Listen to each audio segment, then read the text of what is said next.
রাজবাড়ী journal, সারা বিশ্বে রাজবাড়ী। সেই 17 বছর পর আজকে আমরা এখানে একত্রিত হয়েছি। আমরা বারে বারে আন্দোলন করেছি, আমরা চেয়েছি মানুষের ভোটের অধিকার, আমরা চেয়েছি মানুষ ভোট দিয়ে তার প্রতিনিধি নির্বাচিত করুক।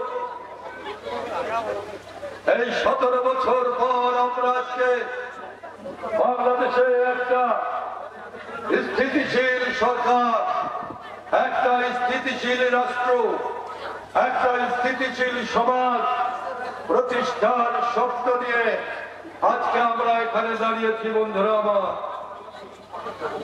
আমার, আমি আপনাদের বলতে চাই, 54 বছর আমাদের দেশ স্বাধীন হয়েছে।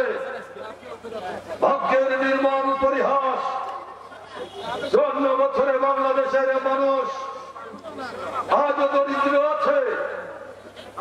54 বছরে বাংলাদেশের মানুষ এখনো হাসপাতালে চিকিৎসা পায় না। আপনি হাসপাতালে গিয়ে দেখবেন সেখানে গরিব মানুষের ঠাঁই নাই, চিকিৎসা নাই। 54 বছরে আদালতে, থানায়, পুলিশের কাছে গরিব মানুষের ঠাঁই নাই, বিচার নাই। যে দুঃশাসন গোটা বাংলাদেশে চেপেছিল, দীর্ঘ 17 বছর গোটা বাংলাদেশের মানুষকে নির্যাতন করা হয়েছে। আমাদের ইচ্ছে মতো আমাদের সরকার গঠন করতে দেয়া হয়নি। আমাদের ইচ্ছে মতো আমাদের দেশে প্রধানমন্ত্রী, এমপি, আমাদের ইচ্ছে মতো উপজেলার চেয়ারম্যান, জেলা পরিষদ চেয়ারম্যান, আমাদের ইচ্ছা মতো ইউনিয়ন পরিষদের চেয়ারম্যান, আমাদের ইচ্ছে মতো কোন পেশাজীবীদের সংগঠনে আমরা আমাদের নেতা, আমাদের প্রতিনিধি নির্বাচন করতে পারি নাই। বারবার ভোটের নামে তামাশা করে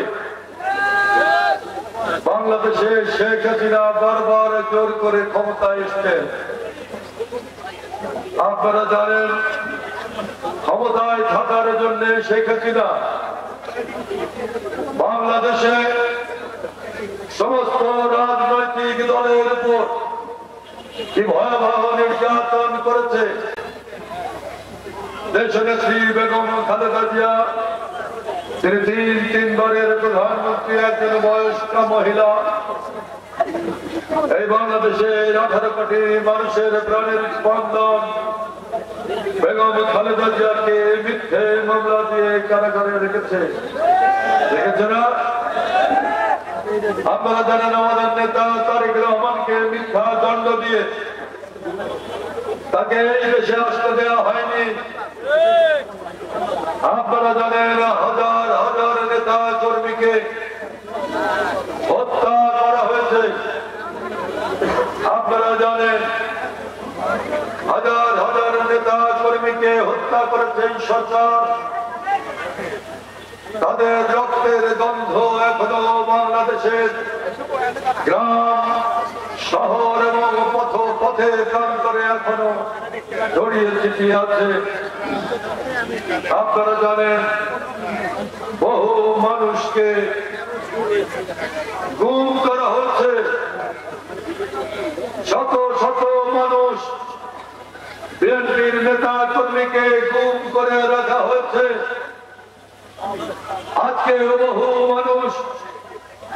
আজকেও বহু নেতা কর্মী ঘরে ফিরে আসে না। আজকেও বহু মানুষ তার মায়ের কোলে ফিরে আসে নাই। আজকেও অনেক মা রাতের বেলায় অপেক্ষা করে। সারা বাংলাদেশে আজকে আমাদের সামনে প্রশ্ন যে বাংলাদেশে কি হবে। আমার কারো বিরুদ্ধে আমার কোন অভিযোগ নাই। যারা আমাদের উপর আক্রমণ করেছেন, যারা আমাদের জেল খাটিয়েছেন, যারা আমাদেরকে ভোট দিতে দেন নাই, তাদের বিরুদ্ধে আমাদের অভিযোগ নাই। আগামী সংসদ নির্বাচন হবে, বিচার করবেন আপনারা ব্যালটের মাধ্যমে। আপনারা সেই বিচার করবেন